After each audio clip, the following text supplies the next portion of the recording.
ஆண்டவராய் இயேசு கிறிஸ்துவின் நாமத்தினாலே உங்களை அன்போடு வாழ்த்துகிறேன். கர்த்தர் உங்களை ஆசீர்வதிப்பாராக. நாம் இப்போ எல்லாம் கிறிஸ்துமஸ் காலங்கள், அதிலே நாம் டிசம்பர் பிறந்த உடனேயே நாம் எல்லாரும் பிஸியா இருப்போம். இந்த நாளில் நான் உங்களோடு இந்த கிறிஸ்துமஸ் நிகழ்ச்சியாக அந்த கிறிஸ்துமஸ் வார்த்தை, ஆண்டவருடைய அந்த பிறப்பின் வார்த்தையை நான் உங்களோடு கூட பகிர்ந்து கொள்ள விரும்புகிறேன். இம்மானுவேல் என்கிற ஒரு தலைப்பு.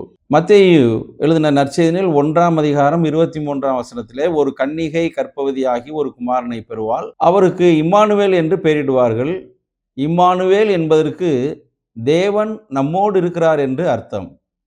ஆண்டவர் இந்த உலகத்தில் வந்ததின் நோக்கங்கள், பல நோக்கங்கள் இருக்கலாம்.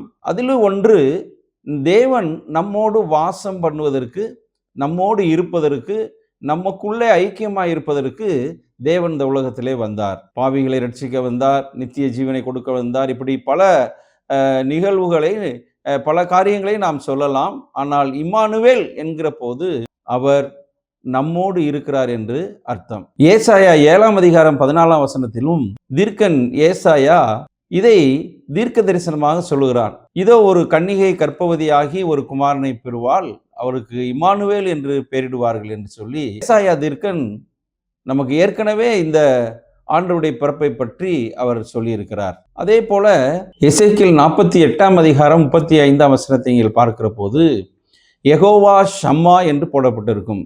அப்படியானால் தேவன் நம்மோடு இருக்கிறார், தேவன் உடன் இருக்கிறார் என்று அதற்கு பொருள்படும்.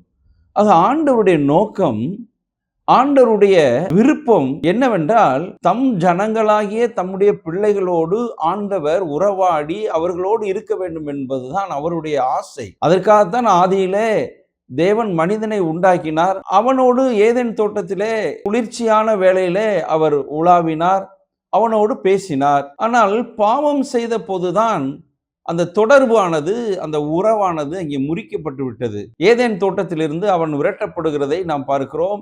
தேவனோடு இருந்த அந்த உறவு அங்கே விடுபடுகிறது. இப்படி நீங்கள் தொடர்ச்சியா பார்ப்பீர்களே, ஆனால் தேவன் தம்முடைய மனிதர்களை தெரிந்து கொண்டு மனிதர்கள் மூலம் பேசினார், நடத்தினார். அதற்கு பின்பு தீர்க்கதரிசிகள் மூலம் நடத்தினார். அதற்கு பின்பு நியாயஸ்திரிகளை வைத்து ஆண்டவர் அவர்களோடு பேசினார், ராஜாக்கள் மூலமாக பேசினார். ஆனால் எல்லாம் நடந்ததாலும் மக்கள் என்ன செய்தார்கள்? தேவனோடு ஐக்கியமாய் இருப்பதில் அவர்கள் விருப்பம் இல்லாமல், ஒரு ஆசை இல்லாமல், தேவனோடு உறவாடுவதிலே அவர்கள் விலகி விலகி போனார்கள். அப்படி விலகி போன பின்புதான் மல்கியா தீர்க்கதரிசியிலிருந்து ஆண்டவர் பிறக்கிற வரைக்கும் ஒரு 400 ஆண்டு காலம் ஒரு இருளான ஒரு காலம், அதை இருண்ட காலம் என்று சொல்லுகிறார்கள். ஆண்டவர் என்ன செய்கிறார்?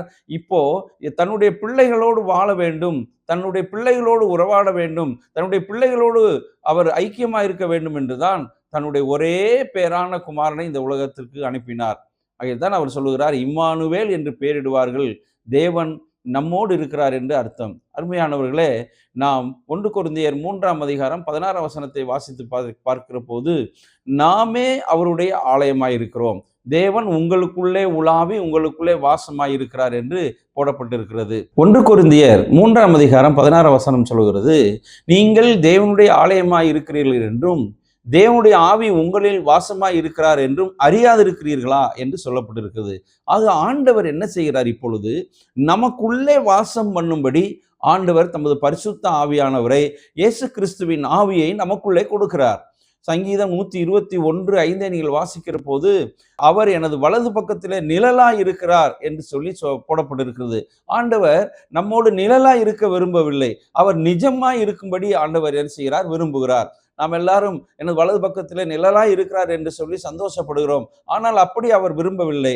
அவர் நிழலாய் இருக்க விரும்பவில்லை, நிஜமாகவே நமக்குள்ளே இருக்க வேண்டும் என்று ஆண்டவர் விரும்பித்தான் இந்த உலகத்திற்கு தன்னுடைய ஒரே பேரான குமாரனை அனுப்பினார்.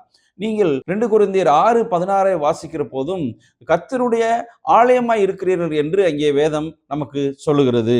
நான் அவர்களுக்குள்ளே வாசம் பண்ணி அவர்களுக்குள்ளே உலாவி அவர்கள் தேவனாய் இருப்பேன், அவர்கள் என் ஜனங்களாய் இருப்பார்கள் என்று தேவன் சொன்னபடி நீங்கள் ஜீவனுள்ள தேவனுடைய ஆலயமாய் இருக்கிறீர்கள். அன்புக்குரியவர்களே, இப்போ ஆண்டவர் அங்கே மனிதர்கள் மூலம் பேசினார், நியாயஸ்திரிகள் மூலம் பேசினார். அந்த நியாயாதிபதிகள் விசாரிக்கும் போது அவர்களுக்கு கர்த்தருடைய ஆவியானவரை கொடுத்தார். அப்புறம் ராஜாக்கள் மூலமாய், தீர்க்கதரிசிகள் மூலமாய், இப்படியெல்லாம் ஆண்டவர் தன்னுடைய ஜனங்களை வழிநடத்தினவர் இப்பொழுது என்ன செய்கிறார்? இனி யாரு மேலேயும் நான் நின்று அவர்களை சார்ந்திருக்க வேண்டாம், நானே அவர்களுக்குள்ளே அவர்களை நான் நடத்துவேன் என்று சொல்லித்தான் ஆண்டவர் தம்முடைய ஒரே பேரான குமாரனை அனுப்பினார். அன்புக்குரியவர்களே, அப்படி ஆண்டவர் நமக்குள்ளே இருக்க விரும்புகிறார். அப்படி நமக்குள்ளே இருக்க விரும்புகிற அந்த ஆண்டவரை நாம் ஏற்றுக்கொள்ள வேண்டும்.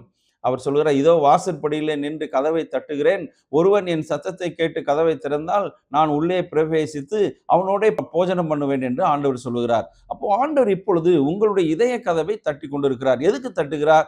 இதோ நான் உங்களுக்குள்ளே நான் வாசம் பண்ணணும், உங்களுக்குள்ளே நான் உலாவி உங்கள் தேவனாய் இருக்க வேண்டும், ஆகையினாலே நான் கதவை தட்டுகிறேன் என்று சொல்லி ஆண்டவர் தட்டுகிறார். நம்முடைய கதவை திறக்கணும். அதான் ஆண்டவரை நாம் என்ன செய்ய வேண்டும்? ஏற்றுக்கொள்ள வேண்டும்.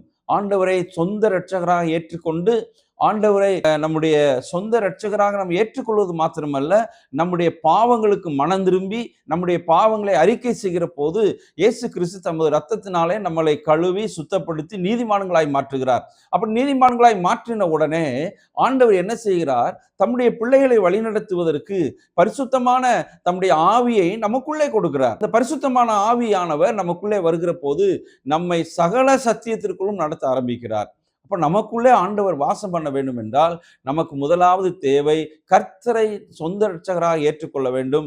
இரண்டாவது, நாம் பாவங்களுக்கு மனம் திரும்பி பாவத்தை அறிக்கையிட்டு நீதிமானாக்கப்பட வேண்டும், ரட்சிக்கப்பட வேண்டும்.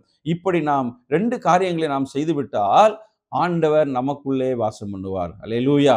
இது நீங்க செஞ்ச கிரியையினால் நீதிமானாக்கப்பட முடியாதுங்க. ஆண்டவர் இலவசமாய் தம்முடைய இரத்தத்தினாலே தம்முடைய சொந்த இரத்தத்தை சிந்தி நம்மை கழுவி நம்மை மீட்டு எடுத்து நமக்குள்ளே அவர் வாசம் பண்ணுகிறார்.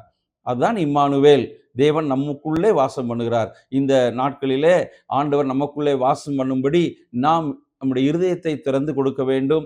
நம்முடைய பாவங்களை அறிக்கை செய்து பாவத்திற்கு ஒரு மனம் திரும்புதல் நமக்கு உண்டாகி ஆண்டவருடைய இரத்தத்தினால் நம்ம கழுவப்படும் போது நாம் உண்மையான ஒரு கிறிஸ்துமஸை நாம் அனுபவிக்க முடியும். அன்புக்குரியவர்களே, நம்முடைய வேதத்தில் வாசிக்கிற போது சகைவு என்கிற ஒரு அருமையான மனிதரை நீங்கள் பார்க்கிறீர்கள்.